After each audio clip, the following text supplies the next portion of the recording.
बचपन से हमारी सबकी ये प्रोग्रामिंग करी गई है, बचपन से ही, कंपटीशन की और कंपैरिजन की। स्कूल में कंपटीशन, घर में कंपटीशन, भाई बहन का आपस में कंपटीशन। वो बहुत अच्छा है पढ़ाई में, तू बिल्कुल बेकार है। वो कितना अच्छा खेलता है, तू क्यों नहीं खेल पाता। वो कितना अच्छा दिखता है, तू इतनी अच्छी क्यों नहीं दिखती। कंपटीशन एंड कंपैरिजंस, इससे हुआ क्या, हमारे माइंड की प्रोग्रामिंग हो गई। हम चाह करके भी इस दुनिया को बिना किसी कंपटीशन के, बिना अपने आप को किसी और से कंपेयर किए देख ही नहीं सकते। या तो हम किसी को अपने से कंपेयर करेंगे, उसको अपने से ऊपर बिठा देंगे, या उसको अपने से नीचे गिरा देंगे। इस प्रोग्रामिंग को अगर तोड़ना है तो एक सवाल को बीच में लगाना ही होगा। उसके बिना ये प्रोग्रामिंग नहीं टूट सकती। आप ऑटो पायलट पे चलते ही चले जाओगे, फंसते ही चले जाओगे, आपको समझ ही नहीं आएगा कि मेरी प्रॉब्लम्स की जड़ क्या है। आपके पास में एक छोटी गाड़ी है, आपने देखा कि आपका जो पड़ोसी है उसके पास में भी छोटी गाड़ी थी, अब वो एक बड़ी गाड़ी ले आया। आपके पास में सेंट्रो है, वो होंडा सिटी ले आया।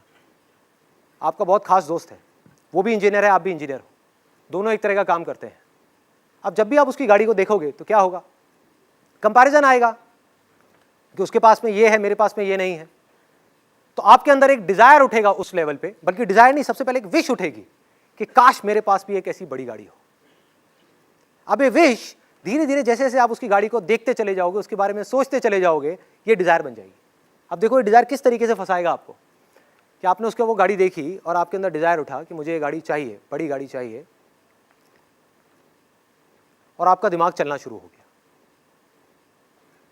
माइंड में इमेजिनेशंस आनी शुरू हो गई कि मुझे चाहिए चाहिए चाहिए चाहिए चाहिए। आपने रास्ते निकालने शुरू कर दिए। इन डिजायर्स के अकॉर्डिंग माइंड ऑटोमेटिकली रास्ता निकालता है कि अब ये कैसे मिल सकती है, जल्दी से जल्दी ये कैसे मिल सकती है। उस वक्त हमको और कुछ दिखाई नहीं दे रहा होता, कुछ और चीजें समझ नहीं आ रही होती। और हुआ क्या कि आप गए और कुछ महीने बाद जा करके एक गाड़ी खरीद करके ले आए, फाइनेंस करा ली। आपकी इतनी कैपेसिटी नहीं है उस गाड़ी को अफोर्ड करने की, लेकिन डिजायर बहुत स्ट्रांग था, तो उसने वो करवा दिया काम आपसे। अब जैसे ही आपने फाइनेंस कराई, आपकी जो सेविंग्स थी वो भी उसमें लग गई, प्लस मंथली इंस्टॉलमेंट्स बन गई। आपकी सैलरी का एक बहुत बड़ा हिस्सा 20% या 30% उस इंस्टॉलमेंट में जाने लग गया। सोचो, अगर आपके बॉस को इसके बारे में पता लग गया तो वो क्या कर सकता है। उसको ये समझ आ जाए कि आपके अंदर इस गाड़ी को खोने का डर है कि अगर किसी वजह से मेरी ये गाड़ी मेरे हाथ से चली गई तो मैं क्या करूंगा, इस सोसाइटी में जाकर के कैसी अपनी शक्ल दिखाऊंगा लोगों को। छोटी गाड़ी में आ गया वापस से बड़ी गाड़ी से, तो उस गाड़ी से आपको इतनी अटैचमेंट हो गई, उस पर किसी ने स्क्रैच मारा तो लड़ाई झगड़ा, कुछ भी हुआ तो प्रॉब्लम। हम चिपकते ही चले जा रहे हैं उस गाड़ी से, और उस चिपकने की वजह से क्या हुआ, उस डिजायर की वजह से क्या हुआ, अब आप पूरे के पूरे ट्रैप में फंसते चले जाओगे। ये मैंने एक गाड़ी का एग्जाम्पल लिया है, ऐसे और बहुत सारे एग्जाम्पल्स हैं।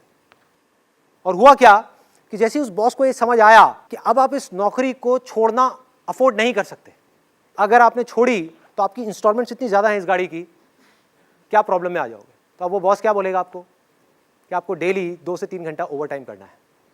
क्या आप मना कर पाओगे? यस और नो? नहीं कर सकते। आप फंस गए हो और आप इस चीज को समझ ही नहीं पाओगे आप फंसे किसकी वजह से हो। आपके अंदर एक डर पनपेगा कि अगर मैंने जॉब छोड़ दी और 3-4 महीने तक मुझे कहीं और जॉब नहीं मिली तो मेरा क्या होगा, ईएमआई कहां से दूंगा, मेरे घर के खर्चे कहां से निकलेंगे, ये कैसे होगा, वो कैसे होगा। फंसते चले गए। आपके अपने डिजायर ने बॉस के थ्रू आपको फंसा दिया। और उसके बाद में जैसे जैसे आप आगे बढ़ते चले जाओगे, वहां पर जितना आपका टॉर्चर होगा, वो टॉर्चर आकर के आप कहां निकालोगे, अपने घर पे, अपनी फैमिली पर गुस्सा करोगे। तुम्हें पता नहीं है मेरे पे कितना प्रेशर है, मेरे पे कितना स्ट्रेस है। इस स्ट्रेस को क्रिएट किसने किया? जहां आपके डिजायर्स की वजह से आपने अपनी चादर से ज्यादा पैर फैलाए, प्रॉब्लम शुरू।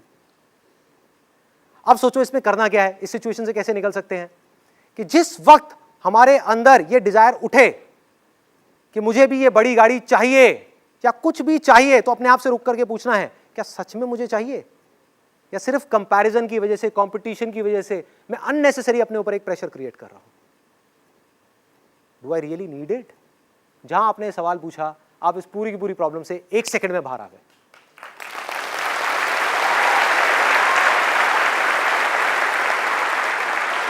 आपकी इंटेलिजेंस बीच में आ गई, वो आपको बचा सकती है। डिजायर को उठने से पहले ही आपने खत्म कर दिया।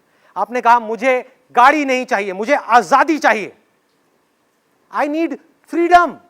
कि अगर मुझे उस जॉब में मजा नहीं आ रहा और मुझे लात मारनी पड़े उस जॉब को, तो मैं 1 सेकंड भी ना लगाऊं, लात मार दूं। मुझे एक स्ट्रेस फ्री लाइफ चाहिए, मुझे एक टेंशन फ्री लाइफ चाहिए, इन सब में कोई ट्रैप नहीं है। जहां हम चीजों से जा करके जुड़ गए वहां पे ट्रैप ही ट्रैप है, सारी की सारी प्रॉब्लम्स है। करना क्या है उस सिचुएशन में? उस गाड़ी को छोड़ना है। क्या प्रॉब्लम है? गलती कर दी, गाड़ी ले ली बड़ी, बेच दो, छोटी गाड़ी ले लो, सारी प्रॉब्लम सॉल्व। लेकिन हमारा दिमाग कभी इस डायरेक्शन में जाएगा ही नहीं। सारा का सारा जो खेल है वो मन का है। मन है प्रॉब्लम। लोग कर क्या रहे हैं? अपने मन की सुन रहे हैं, मन से प्यार कर रहे हैं, भगवान से डर रहे हैं। करना क्या है? इसका उल्टा, भगवान से प्यार करना है और मन से डरना है।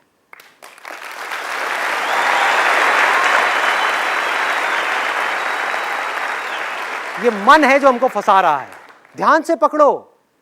बीमार हो गए, ये मत सोचो कि बीमार हो गए और जाकर के भगवान के सामने बैठना है। ये सोचो कि मैं बीमार क्यों हुआ।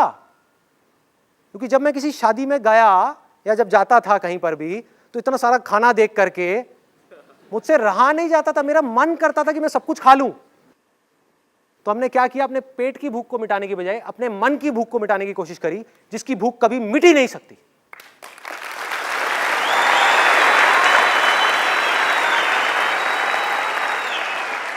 खाते रहे खाते रहे खाते रहे, जा करके हॉस्पिटल में पहुंच गए। अब भगवान को बोल रहे हैं, भगवान तूने ये क्या कर दिया?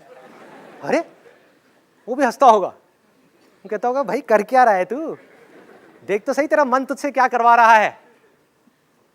इस मन को वश में करना है। मन क्या है? डिजायर्स और अटैचमेंट्स, दैट्स इट। आप खुद एक चीज से या एक सिचुएशन से या एक इंसान से अटैच हो जाते हो, जहां आप उसके साथ में चिपक गए तो क्या होगा? उसका सुख दुख आपका सुख दुख बन गया। वो मिला तो खुश, नहीं मिला तो परेशान। किसने कहा है चिपकने के लिए? फॉर एग्जाम्पल, अगर आपको उठा करके आपकी गाड़ी की वजह से आपके बॉस ने एक पिंजरे में डाल दिया, पिंजरा ही हो गया ना, कि ना आप उस जॉब में मजा आ रहा है आपको, ना उसको छोड़ सकते हो ना कर सकते हो। बेमन के किसी काम को करोगे तो क्या तरक्की करोगे उस पर? कहां आगे बढ़ोगे? काम का असर किस पे आएगा? रिलेशनशिप्स पे आएगा। सब कुछ जुड़ा हुआ है और हम फंसते ही चले जाएंगे। हमें बनने के डिजायर्स पैदा करने हैं कि मुझे कुछ बनना है, जो भी मैं आज हूं उससे बेटर बनना है। मैं एक पेंटर हूं तो मुझे एक बेटर पेंटर बनना है, मुझे और चाहिए। ये खतरनाक डिजायर है।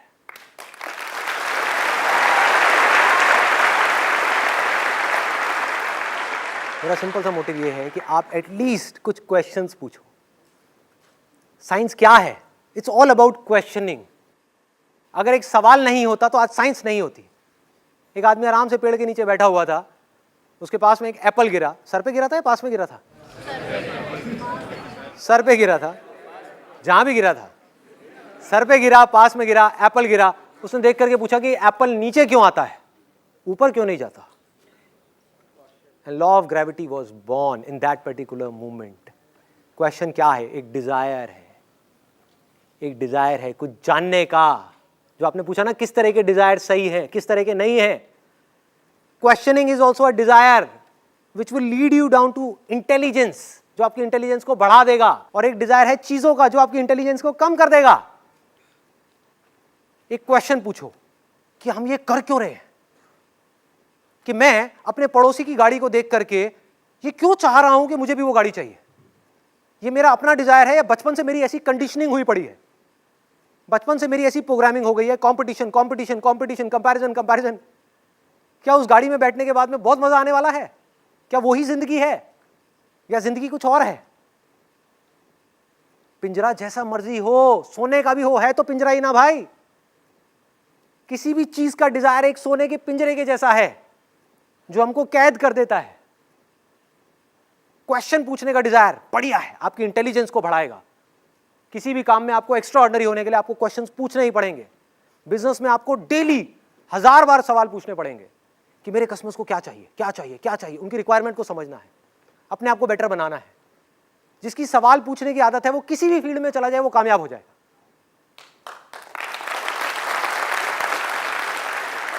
उसको कोई रोक नहीं सकता। सपोजिंगली 2 इंजीनियर्स हैं आईआईटी के अंदर, एक है जो सिर्फ रट्टा मार रहा है, एक है जो इस फंडे को समझ रहा है। जिसको फंडा समझ आ गया वो किसी भी प्रॉब्लम को सॉल्व कर सकता है, लेकिन जिसने रट्टा मारा वो सिर्फ एक ही प्रॉब्लम को सॉल्व कर सकता है। जिसने रट्टा मारा उसका दिमाग ऐसे है घोड़े की तरह, जिसने बेसिक्स को समझ लिया वो कुछ भी कर सकता है। अब बेसिक्स को वही समझ सकता है जो क्वेश्चंस पूछ सकता है, सही तरह के क्वेश्चंस, सही जगह पर पूछते चले जाना है, पूछते चले जाना है, पूछते चले जाना है, उससे माइंड शार्प होता चला जाएगा।